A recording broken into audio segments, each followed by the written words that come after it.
So I'm back here to tell you that on today's episode of Wheel of Wonderful World, we will be diving into Park Sang-gun's follow-up letter. As we know from the content warning on his last letter, there will be references to that letter, the events of that letter. So there will be more references to child sexual abuse. But in addition, this time there will be some rather graphic depiction of violence and some gore. So I will have timestamps in the description because I'm pretty sure the timestamps I put in the video didn't exactly line up. So at least the timestamps in the description I can line up with how YouTube actually processes this video. So that being said, there's a lot to unpack in today's episode. Take care and enjoy the show.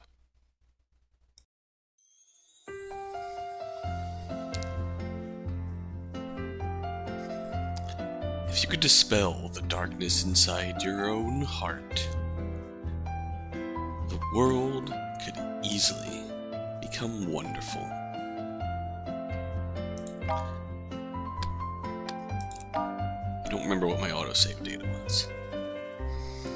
Year 24. Wow, it's been a while since I played this game. Year 24.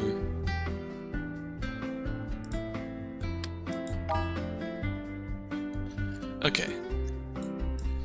So I think when we last left off, we had some linked letters going on here. Li Wen and Alicia. I'm curious to see what happens here. So we're going to dive into this one first. I opened my eyes. I saw a white ceiling. I saw white walls. I saw white blankets and beds. And I could smell the strong odor of detergent. How did I end up in this hospital? It was very late. There was no one in the hallway. I found the nurse station and asked for my record. It said I had gastritis. Oh, this is after the, purposefully, eating bad yogurt. Which, I never knew gastritis could make someone pass out. Which, was it actually that bad, or did she actually have gastritis? The nurse told me that I was mostly fine. I just needed to take my medication for a couple more days. It was already too late to be discharged today, so I'd have to wait until tomorrow. She also mentioned that it was a middle-aged man who had brought me in. Middle-aged man. Could it be him? Probably not. There were plenty of middle-aged men out there. Since I was mostly fine, I decided to go home anyway. Oh, I couldn't stay in the sight of the hospital for one more minute. I had too many bad memories of being in a hospital. A young man was standing at the hospital entrance, looking down at the ground. Maybe he was feeling down because a family member had been sick, too. I walked toward the subway station. At the last crossing, lights had just turned from green to red. I saw two people sitting next to the window in the coffee house across the street. Two very familiar people. Miss Yang. And him. I stepped forward without even realizing it. Oh no, I had forgotten about the red light. Li Wen. The truck charged directly at me from the side. Its headlights had blinded me. My entire body was swallowed by the light. The truck didn't stop after hitting me. Jesus! I had been left lying in the street when someone found me. It happened to be the same young man who had been standing in front of the hospital earlier. I was brought back to the hospital, but this time I wasn't mostly fine. Probably would not survive the night. I realized that I had so many regrets. Why couldn't I tell him how I truly felt? Why would I always have to be torn apart from the most important people in my life? Li Wen. Damn. Wow.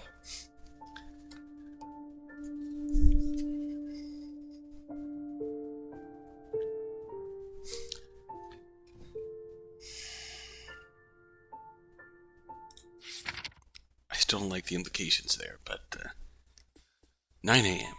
It was the least busy hour of the day in the coffee shop. I was wiping the glass carefully with the cleaning cloth. Mama, who loved and happily shared his feminine side, was sitting next to the bar, perusing a woman's fashion magazine while occasionally letting out a yawn. Oh, she went back there! He was also a customer in a strange hat that had been here since we opened this morning. Put out his 8th cigarette in the ashtray, put down an adult magazine that he had brought with him, left his booth and went into the guest restroom. There was no one else in the shop but the 3 of us. I had left Ray half a month ago. I didn't know where else to go, so I came back to Maple House. I still had the same decorations, but not the same people. Raj had gone back to India. Hung had become a legal resident and got married. Oh!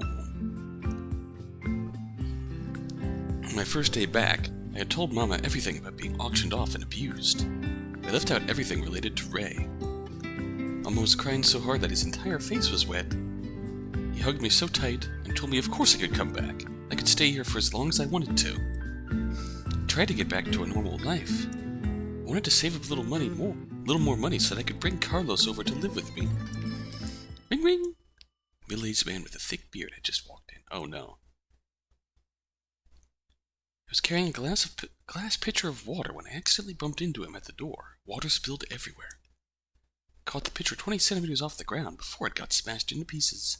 He was carrying an umbrella with a long handle. It was raining heavily outside. Okay. My clothes were soaking wet. Water had spilled onto my clothes. Yes. A black dragon tattoo on my stomach became vaguely visible through my wet... Oh no. That's gonna cause problems. I apologized and turned around to go to the back room so that I could change to another shirt. I'm in a hurry. I heard something else hidden inside his 4 short words. It was an extremely familiar sense of menace.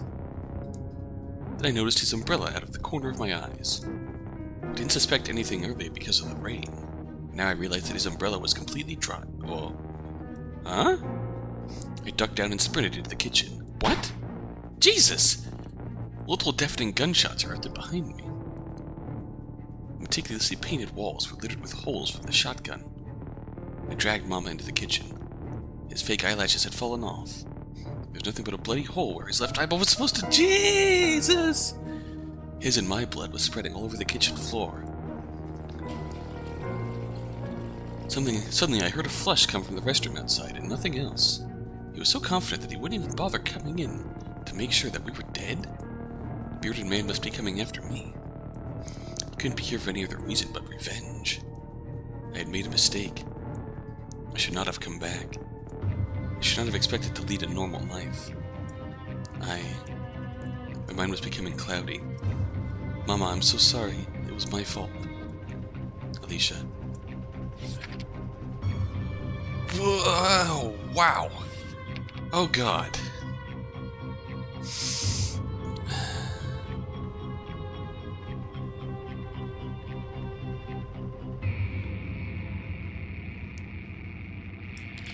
Okay, number 1. This combination here led to Alicia being caught off guard. So let's get rid of that first. I went back to the room and hid under the blanket. Even with my eyes closed, the detergent smell still kept reminding me of where I was. I still couldn't escape those memories. My earliest memories, my father was the only person that I could picture in my mind. He was a great painter, because every painting of his was great. As far as I could remember, we had always lived in a big house. It was so big that sometimes I couldn't even find my father. When I was in elementary school, we had moved into an apartment. Father and I would often play with each other in the evenings by throwing pillows. When I was in middle school, we had moved into a single-room studio. Most of the space was occupied by his paintings. A few pieces of furniture sat in the rest of the room.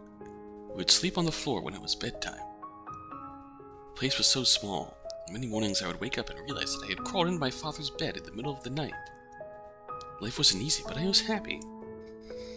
Father began to take on more and more assignments, most of which were not in his style. We would also set up a booth on the street to paint portraits for the pedestrians. Sometimes I would fall asleep before he even returned home. We lived like this for 2 more years. Then at some point I couldn't remember. Father started drinking. Oh no. He spent more and more time inside and less time smiling. He would often tear up his own paintings too. That day, Father woke up early in the morning to watch a tennis game while he drank. Empty beer cans were all over the table. Oh no. His stomach hadn't been doing great in the first place. The excessive drinking was not helping. I had a huge fight with him. I'd never been angrier in my life. And I'd never seen Father so mad either. Still, whatever he had said to me, had done to me, I should not have said what I said. I hate you, Father. Those ended up being the last words I ever said to him. Oh no. When I came home from school that day, I found the TV on the same channel as it was in the morning. A commercial was on. There were paints all over the floor. Father was lying in the middle of them, motionless. I was standing in the corner of the emergency room when I watched them cover his face with a piece of white cloth.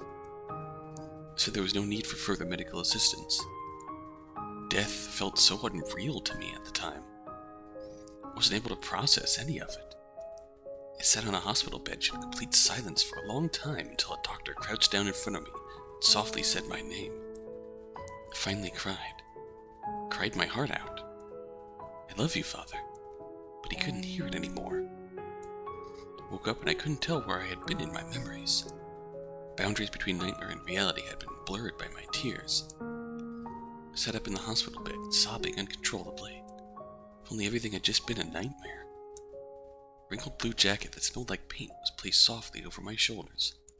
He had come in without me knowing it. He didn't say anything, just quietly put his arms around me. I sat there like this, until the sun came out. Wow, water had spilled on my clothes. The black dragon tattoo on my stomach became vaguely visible through my wet shirt. I was about to apologize when I noticed the umbrella in his hand. Something was not right. It was a sunny day outside. He was here for me. I jumped behind the bar, pulling out the gun Mama had hidden underneath. Multiple deafening gunshots erupted outside the bar.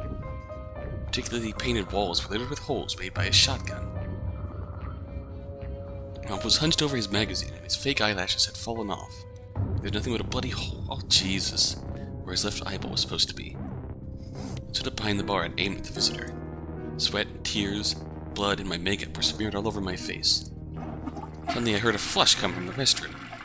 The door opened quietly and a thin, silver thread flew across the air and went through the forehead of the bearded man before my bullet could. Thin silver thread. The thread morphed into a needle and pinned itself on the daily special menu on the wall. The guest with a hat walked gracefully out of the restroom with an unlit cigarette in his mouth. He gathered his adult magazine and left. What? But he left a business card on the table. It had a simple design, but unusual contact information on it. A few words were printed in bold on that thin white card. Zuko, assassin. For business, text 9999-6666-8888. Wow. Okay.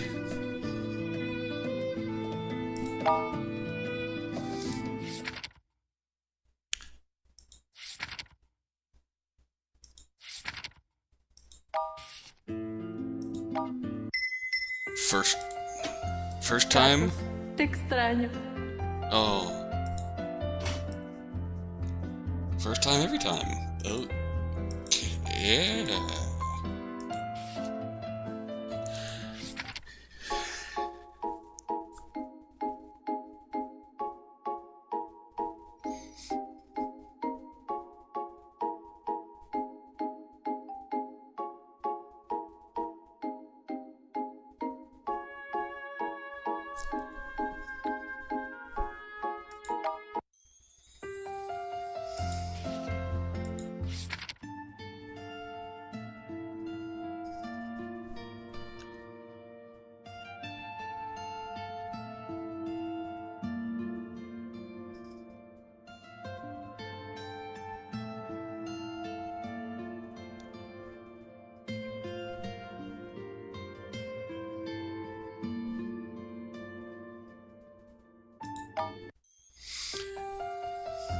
Yeah, we didn't really get into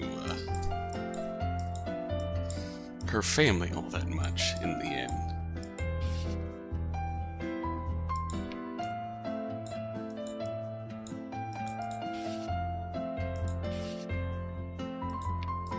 Yeah, wow. That went... I don't know what to think of that.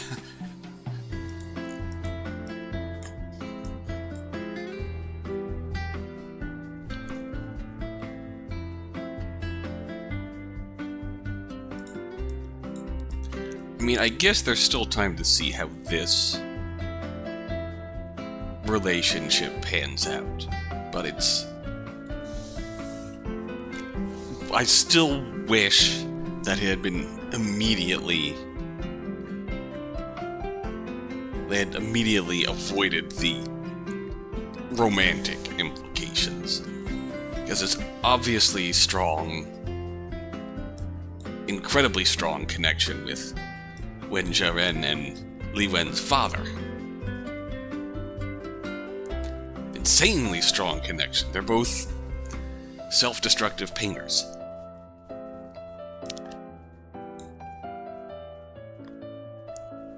And whether those feelings from her end are just purely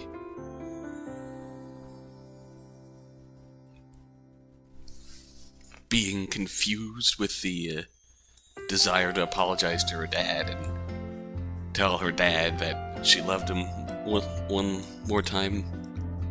Just that the regret of having those be her last words to her dad. And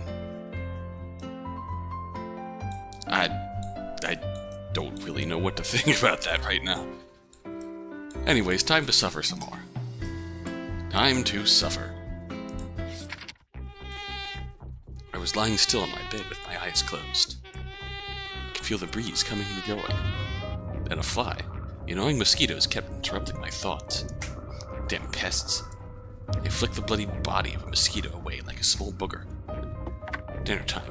A small tray was pushed inside through the tiny window. What? A bowl of rice, a plate of cabbage, 2 pieces of fried chicken, and a banana. Why'd I only get 1 piece of chicken? Why'd I only get 1 piece of chicken? The fat man in the opposite cell yelled at the guard who was delivering the meals. He didn't get an answer. I took the banana from the tray and started peeling it. My diet had actually become much healthier ever since I had been sent here. Oh, I never had a meal on time back at the police station. The food was always burgers, chicken, fries, and the occasional leftovers that had been around for far too long. There had been a few times that I got to eat some nice meals, though, when Chang Gyeong-min would bring over some of his homemade bentos. The kid would always say something like, "A healthy body is necessary to defend justice," which made him sound like a whiny old lady. I was starting to miss that kid. I had no idea how he had been doing. He must be in a lot of trouble right now. Maybe not. People who had framed me must be keeping him out of this case altogether. What had happened to Min Jun was all my fault. One day I went to rescue Ji Yeon. I tried to get Min Jun to join the mission, but I hadn't been able to reach him. The kid had always been the one person who would never miss a call. It was the first time ever that I couldn't find him. I should have realized that something might have gone wrong then. He never showed up at the police station afterwards either. I told Chang Gyeong-min that Min Jun had been sick, but I honestly had no idea where he had been. It turned out that he was dead. His body had been hidden in my room. He must have known something that they had killed him for. He was dirty, and they used him to take you out. The murderer must have known that it was the same day as the anniversary of the lieutenant's death. He even knew that I would be very drunk that day, so he would have a better chance of success. 2 birds with 1 stone. I had some idea of who that bastard could be, but I had no evidence at the moment. I needed to find a way to get out of here first. A tall shadow moved on the cell floor. The guard who had brought the tray was still here. He was watching me eat, almost like he was monitoring me. His name was Yong Hyuk. At least that was what I heard the other guards calling him. He was over 2 meters tall and very muscular. He might be the most menacing person in the detention center. Anyone who stood before him might feel like they were standing in front of an impenetrable wall. However, Yong Hyuk had a secret. Detention Center number 6 was a prison that was used to exclusively hold police officers who had been in trouble. Oh. It did not belong to the police system, therefore was not under the supervision of the police bureaucracy. Therefore, everyone who had been thrown in here had to go through a ritual. The fat man in the opposite cell was locked up because of a 50 million won bribe. Every day he and I were forced to strip naked and were blasted by cold water. Oh. It wasn't that much different than a cold shower to me. With the fat man, he'd be screaming bloody murder every time the water hit him. The more he screamed, however, the more excited the guards would get. Oh, that's concerning. For them it had turned into a kind of entertainment. Young Hyuk's reaction, however, seemed a little different than the rest of his cheering mob. One of my best buddies was gay. I could sense the same vibe from him.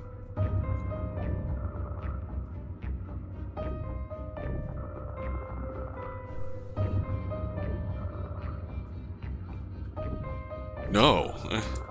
The fat man yelled at me in a lowered voice. Hey, can I trade this banana for your chicken? No, that's not how vibes work. No. That's not how vibes work. No. Screw you. I suddenly had an idea, but I needed somebody's help. 20 minutes later, Young Hyuk came back to take the trays away. There was something extra in the tray. A small paper note. Now all I could do was wait until the middle of the night. 12 a.m. Most people here had fallen asleep, but I was sitting in a chair in the interrogation room that had seen numerous occupants. A piece of yellow tape covered my mouth. My hands had been cuffed behind my back. Many brand new scars had been added to the current collection on my body. I had made a mistake. Young Hyuk was standing under the fluorescent light with a belt in his hands. His uniform was now soaking wet with sweat. Just a moment ago, the belt had hit me on my left eye, which was so bruised that I couldn't even open it anymore. I absolutely hated these simple-minded meatheads, especially when they could overpower me. If he had simply agreed to my proposal, I would have let my buddies find him a few handsome guys as thank you, then everyone would have been happy. Now he was just torturing me for nobody's benefit. Well, since our enticement had not worked out, that left me with the only other choice, threats. Although how was I supposed to threaten him under the current circumstances? Should I summon that guy? Didn't seem like a good idea. Oh. Young Hyuk seemed like he would never get tired. The pain he had inflicted on me was almost to the edge of what I could tolerate.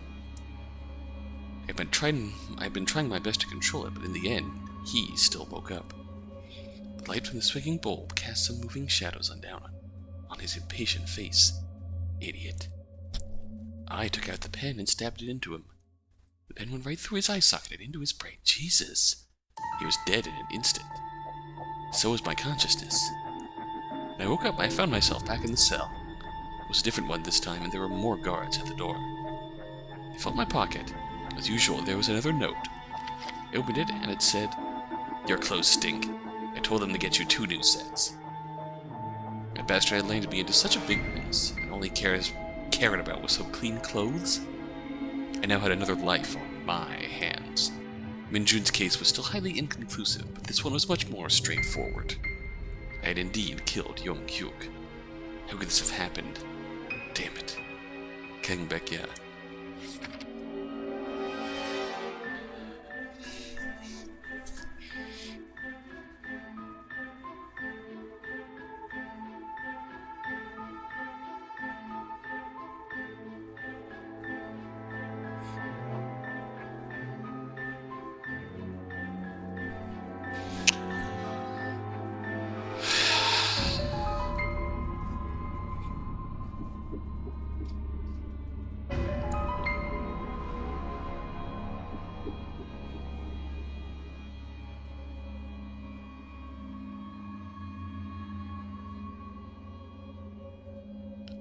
Why?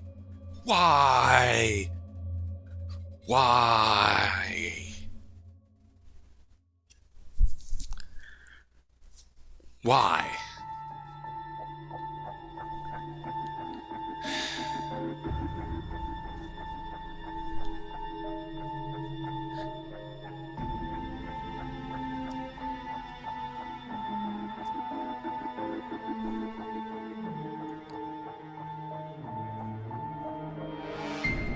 Okay, that might not have been an intentional connotation.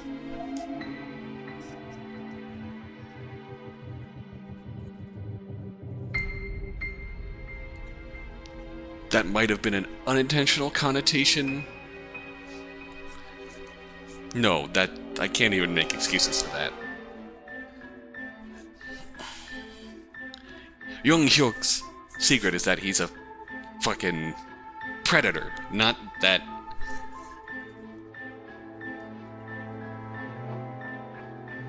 in a men's prison, so naturally... that. But... why? Why? That's like the worst possible stereotype you could pull out. Not even a... It's the thing that people fearmonger about.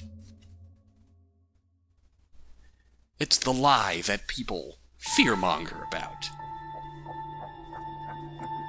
The lie that people spread to make people afraid of shit like that. Why? That's not cool. That's not cool. My name is Park Sengun. I'm 14 years old. I lived in a mental hospital. The vice president of the hospital was Dr. Lee Yoon-suk, who was also my supervising doctor.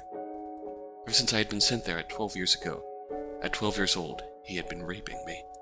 I used to cry out loud in my room and hide. They would scream at me to shut up.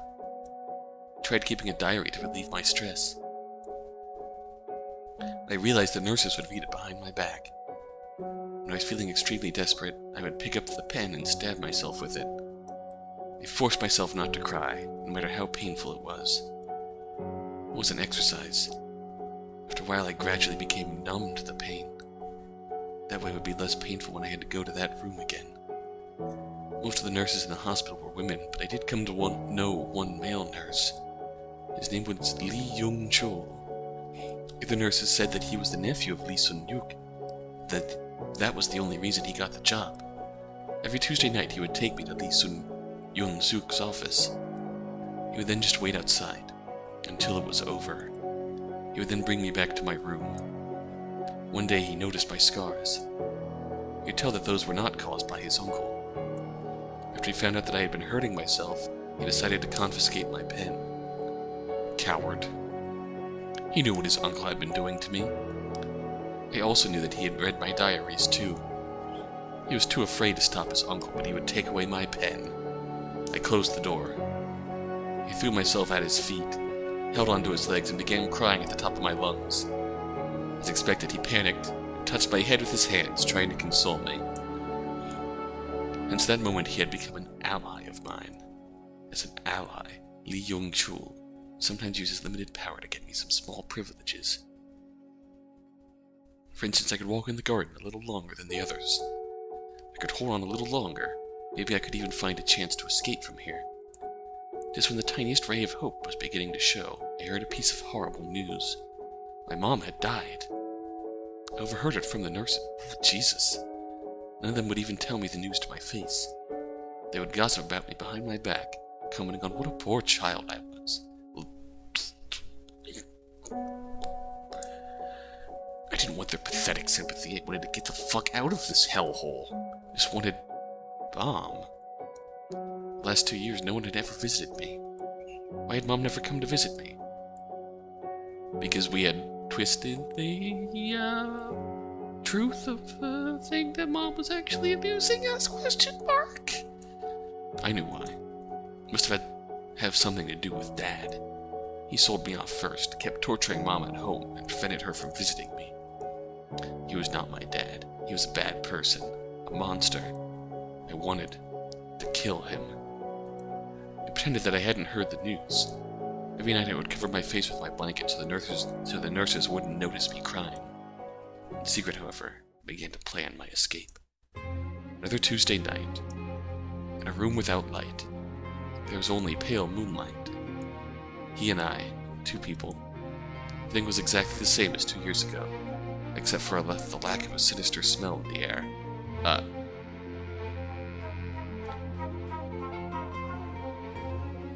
had long given up the fight, so I no longer needed something like that to subdue me.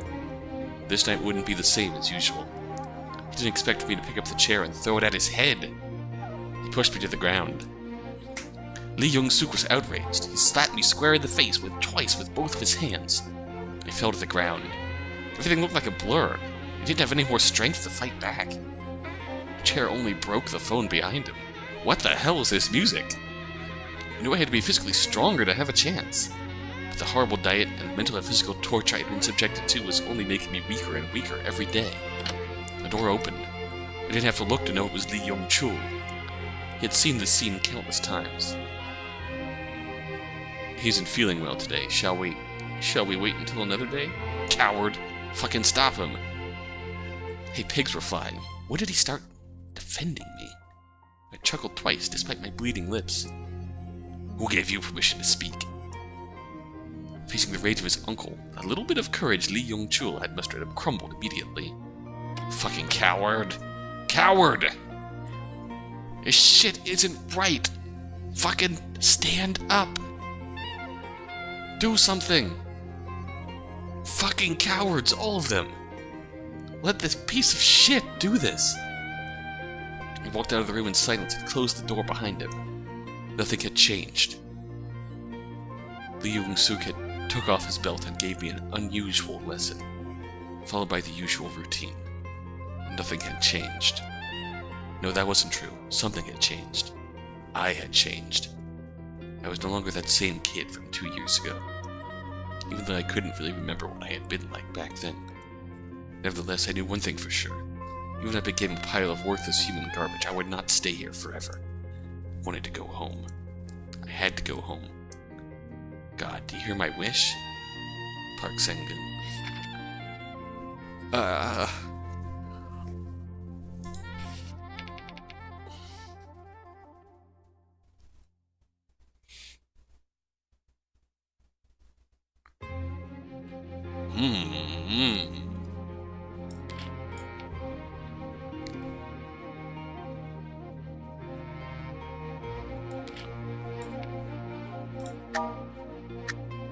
Let's see what happens.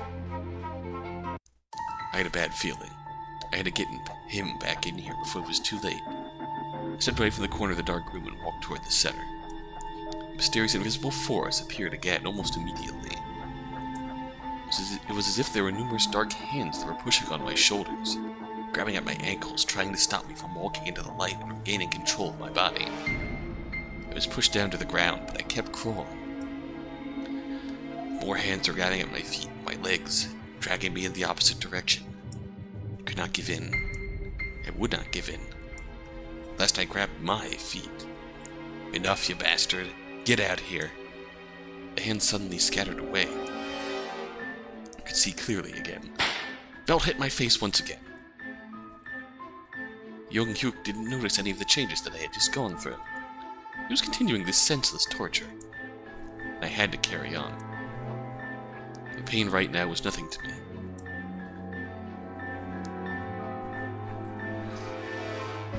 Boy interrupted. Oh, interrupted the change? Especially compared to those people from 6 years ago, this was absolutely nothing. I plunged the pen deep into his throat. Oh, he stumbled back, pulled out the pen, and threw it on the floor. Lots of blood was gushing out from the hole in his neck. I could see that he wanted to kill me very badly. However, with one hand covering his wound, he tripped and lost his balance, making a mess of his office. Soon he was lying on the floor with his eyes wide open, but he was no longer breathing. Oh shit. Lee Young-chul must have heard the noise when I had thrown the chair. He pushed the door open and saw the gruesome corpse of Lee Young-suk. Would he cover for me? He only hesitated for a second before he pushed the alarm. Nope! He's still a coward. And he picked up his uncle's gun and pointed it at me, telling me not to move or he would shoot me. I suddenly understood something.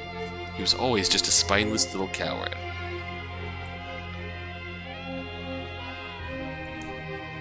It might even be why, even though his uncle hired him, he had never been promoted. Soon the police arrived.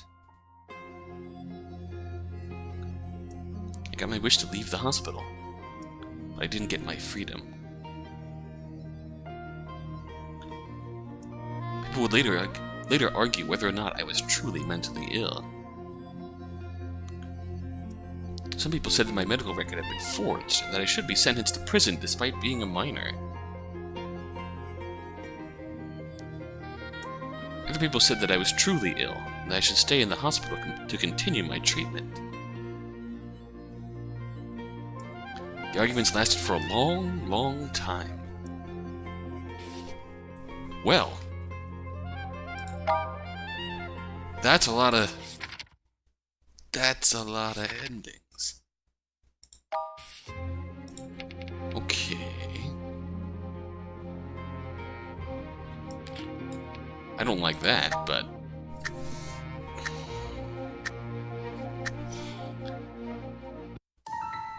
I lost my consciousness when young Hyuk eventually pinned me down to the floor. When I woke up, I found myself back in the cell. I felt my pocket. There was no note this time.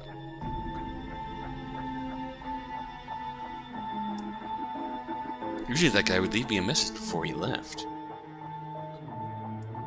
Although there were a couple of times before that he had left without a note.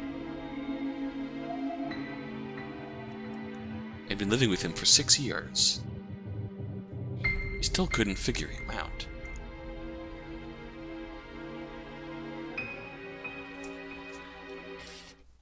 Okay. That just kind of...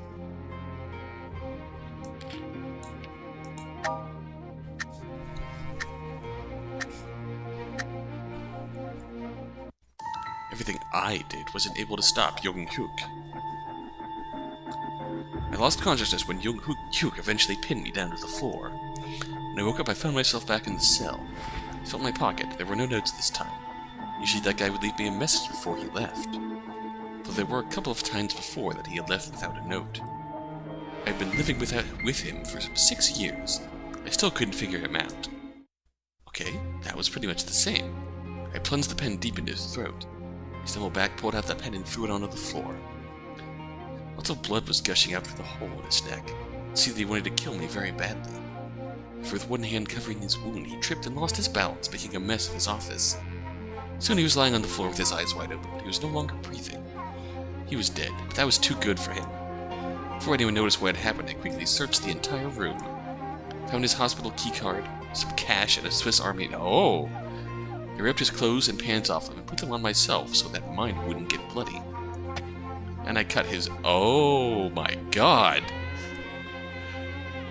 Oh.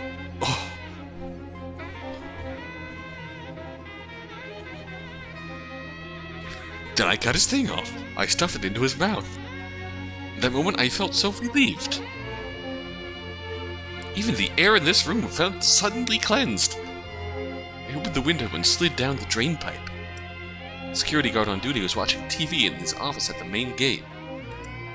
I ducked down and snuck past his window, opened the main gate with a swipe of the keycard, and ran outside. Finally, I was free. Finally, I could go home. I walked all the way home with the flimsy clothes I was wearing. Walked past Alex's seafood store. Walked past Suni's family bakery. Walked past a tobacco and alcohol store that I had forgotten to lock up. Picked up the most expensive bottle of vodka from the shelf. It was for my dad. Twice a week, 8 times a month, multiplies by 12, 90, 96, times 2, 192. Then we rounded up by 2 to 200. I was walking briskly. At the same time, I was quietly calculating how many times Mom had been hit by Dad for the past 2 years. Just as an estimate.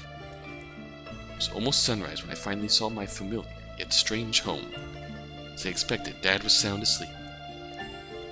I changed into Mom's favorite coat. Then I went into the kitchen, picked up the knife that Mom used to cut meat. Oh no. At last I came to my dad's bed. Dad, Oh no! Dad, I'm home. 1, 2, 3... 66, 67... Shit. Sound of the knife going in and out of his body was almost a musical melody. 122, 123, 124, 199, 200. Blood was splashed all over the bed and the floor. It was disgusting. I sprinkled the bucket that I had brought home all over the bed and the room. Then I lit a match. Bye, Dad. Bye, Mom. A small flame was jumping and growing. It was becoming bigger and bigger. At the end, it grew so big that it swallowed this place I used to call home. I'd never seen anything more beautiful. In the ashes, I would start a brand new life. Phoenix from the ashes. Wow!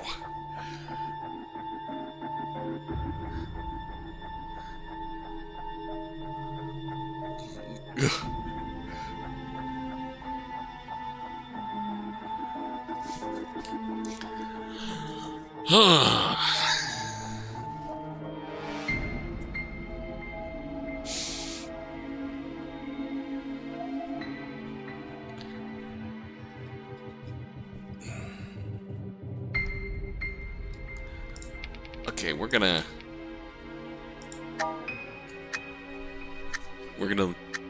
leave that. Young Hook was hit straight in the face by a chair. He lost his balance and fell to the ground. I watched his eye broke the handcuffs with my bare hands, and he couldn't process what he was seeing. 1, 2, 3. I stomped his bloody face with my feet over and over again. I had once seen myself break another unfortunate bastard's arm with one stomp. If I kept going, he was going to die. I stepped away from the corner of the dark room and walked toward the center. A mysterious invisible force appeared again almost immediately. It was as if there were numerous dark hands that were pushing on my shoulders, grabbing at my ankles, trying to stop me from walking into the light and regaining control of my body. I was pushed down to the ground, but I kept crawling. More hands were grabbing my feet, my legs, dragging me in the opposite direction. Could not give in. Would not give in. At last I grabbed my feet. Enough, you bastard. Get out of here. The hands suddenly scattered away. I could see clearly again. Young Hook was crouching in the corner, looking at me with fear. He reminded me of a frightened little rabbit.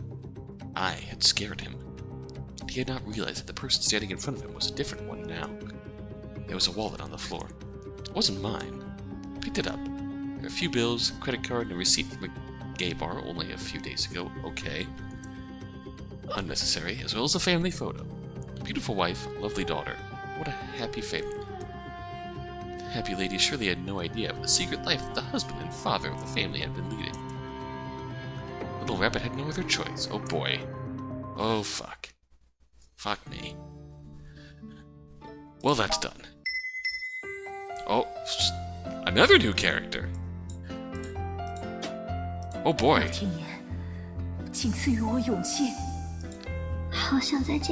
new characters. Formula notes and answers. 결코 이렇게 되진 않을 거야. Porque siempre me pasa esto. Carlos! Finally, we're... What? What's going on now? Never seen a blacked out letter before. Let me explain. Letter will turn black when its precondition ceases to exist. Whoa! So black letter means that the events inside the letter never happened. What's happening to Carlos might have something to do with his sister. Oh, Mama died! Mama died! Shit! Do you mean that something that is happening to his sister might have an impact on Carlos? Yes, but judging from their letters before, I don't think that they are writing to us at the same time. Alicia is 9 years older than Carlos. Both their first letters were from when they were 18 years old. You're exactly right. That's why the events of Alicia's letter will have an impact on Carlos. What is happening to Alicia now happened in Carlos's past. Oh, I think I get it now. By the way, we will not be able to process the blacked out letters. As you can see, the other letter connected to it is also in a locked state.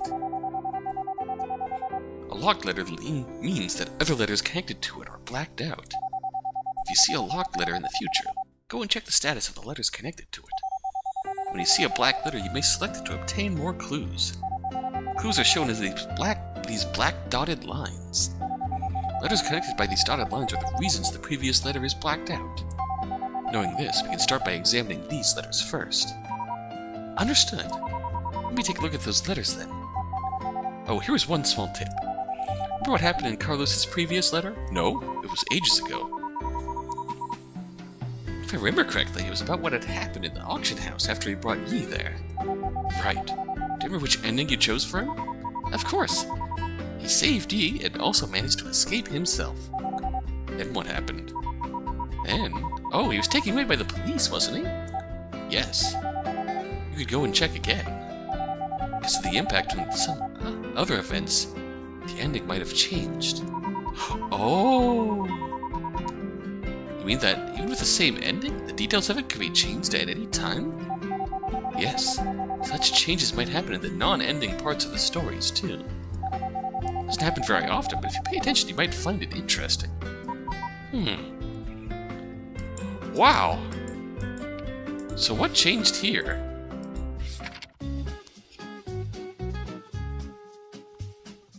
Okay, dress... Coffee shop.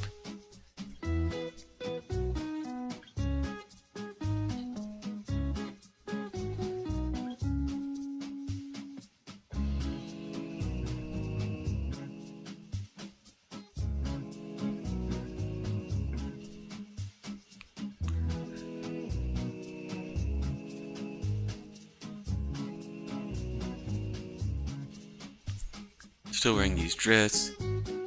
Maple House. Used to work here.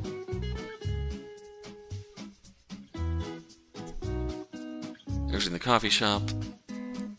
Up for the barista. There's someone named Alicia. She disappeared a while ago. Where she might be. Oh. Interesting. Wait. That's connected to that. Ooh. So we have to do this letter of Alicia's before we get into that. Meet them. We could get into this, though. Wow. Our roster of characters is still expanding.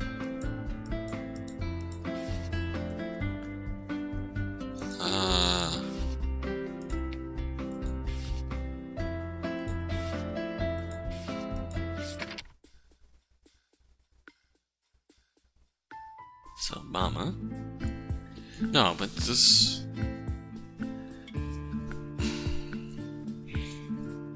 Carlos didn't get taken away by them. What? Jack would always wipe the table twice. Jack sat on the top bunk. Jack was only 15. Curly blonde hair and a pair of clear blue eyes.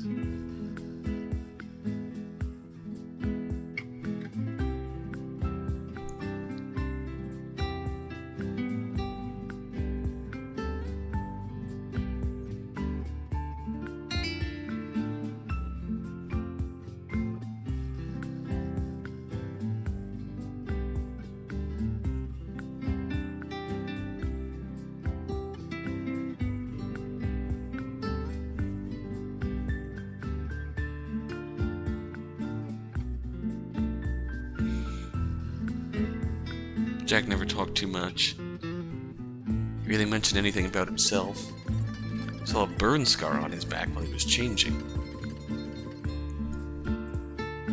Policeman or maybe a doctor.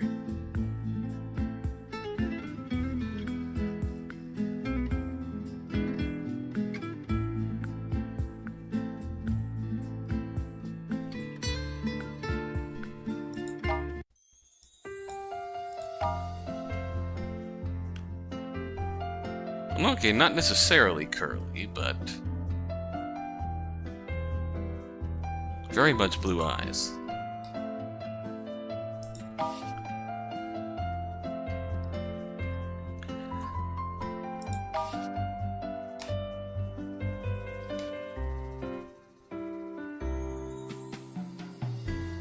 Ashley Linway left the Black Dragon gang. Oh, the memories. Spotty.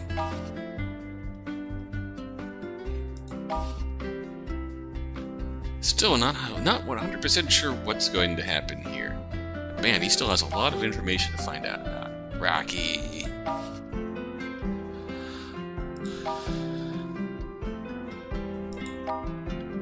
Well, I'm going to... Well, let's at least try and read this. Mama didn't have any family in Hong Kong. A few regular customers and I held a funeral service in his name. Not many people showed up. There were some familiar faces, though. For instance, Ray. Throughout the service, we had kept our distance, pretending not to know each other. People thought Mama died because he had been accidentally caught in the crossfire between some of his customers. They lamented his bad luck.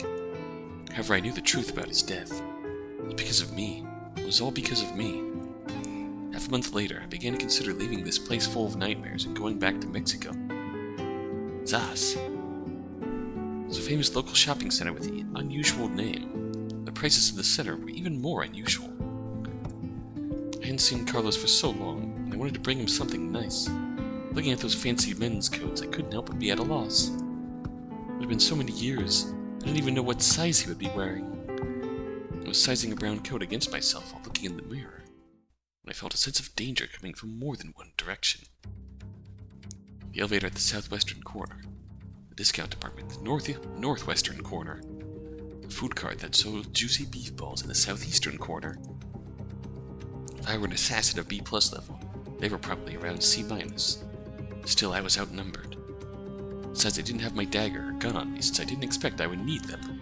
I pretended to not have noticed them, and slowly walked toward the security stairwell in the northeastern corner. I tried to keep close to the other shoppers. However, the security stairwell turned out to not be so secure either. The only route left was to go toward the 4th floor. We were doing some renovations on the 4th floor.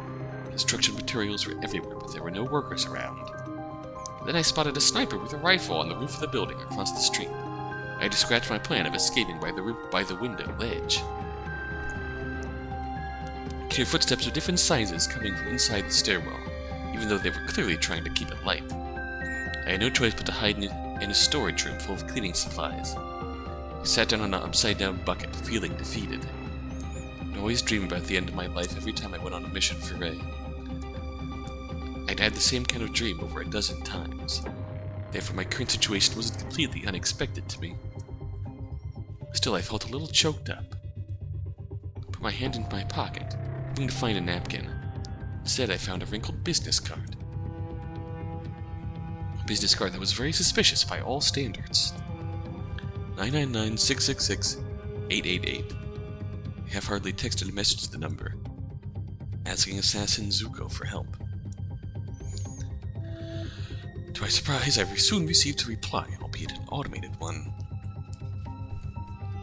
Oh, this number only accepts messages in Morse code.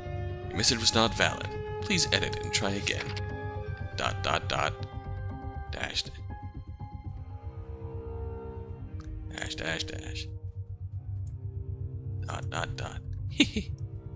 That was interesting.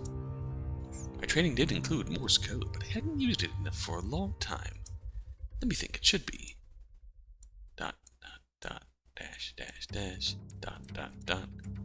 SOS. Sent. Got another response. ADS. Short for address. They wouldn't know where I was. Before I could respond, the people outside the storage room... Oh, the people outside had shot the storage room door full of holes. Shit. Strangely, I didn't die. Every day people came in and out of the dungeon in which they were holding me. Oh. They tortured me in various and creative ways day after day, unleashing their profound hatred. Jesus! Pulled off my fingernails, cut off my face. Jesus! Dipped my hands and feet into salt. Jesus! Rubbed me with a red iron poker, poured boiling oil. Jesus! Oh my god! They had gouged out my eyes, so I could only tell them apart by their voices. They all kept asking me the same question. Who do you work for? I would never tell them. I would take it to my grave, no, to my hell. Eventually I could no longer tell who was torturing me anymore. The only regret was that I didn't have a cyanide capsule with me. However, there was this one young man named Ren, who had asked me once if there was anything he could do for me during his shift. He said he would try his best to do whatever I asked, except for letting me go or killing me. I thought for a while and smiled. I have a younger brother named Carlos. If you meet him someday, please be nice to him. Ren. Well, I didn't deserve to ask for forgiveness from the Heavenly Father. I was doomed to go to hell. The only wish left was that my brother could be well and happy. Morse code. That was an interesting human invention. A is dot dash, B is dot.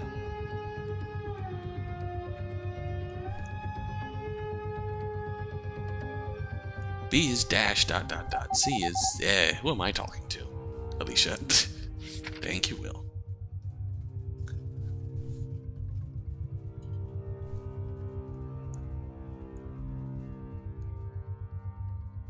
So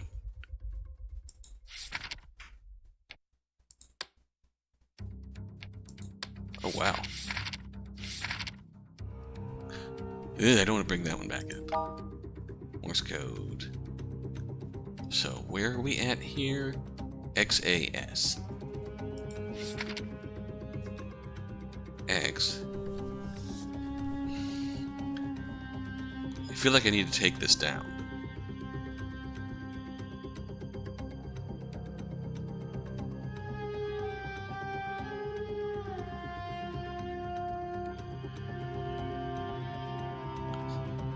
I'm literally going to make notes of this. X is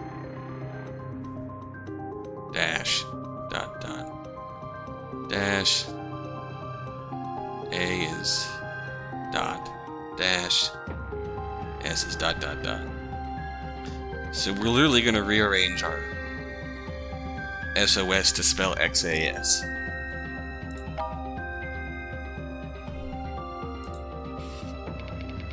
Oh, yep.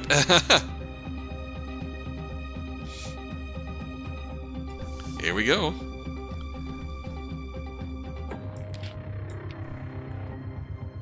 Dash dot dot dash dot dash dot dot dot. That is clever. XAS. Send. It was the name of the shopping center.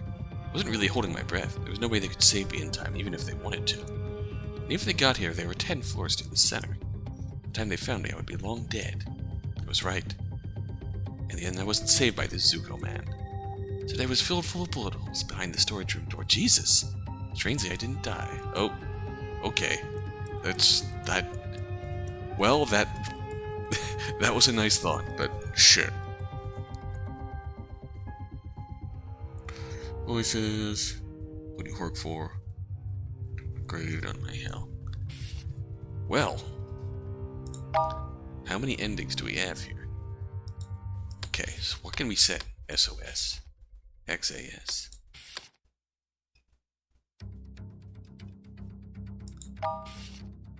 Okay.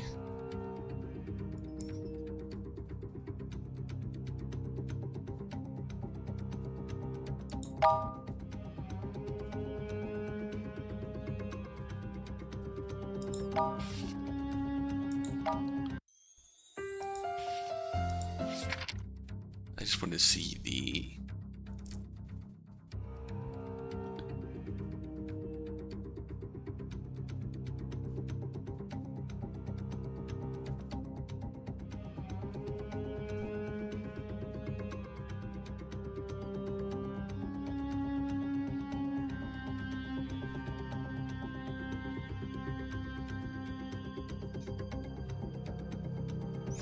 What else could we send? I mean, we could send Ray.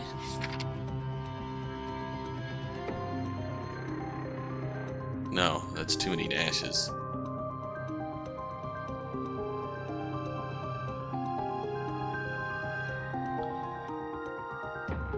I don't know. That's... We're gonna have to play with this.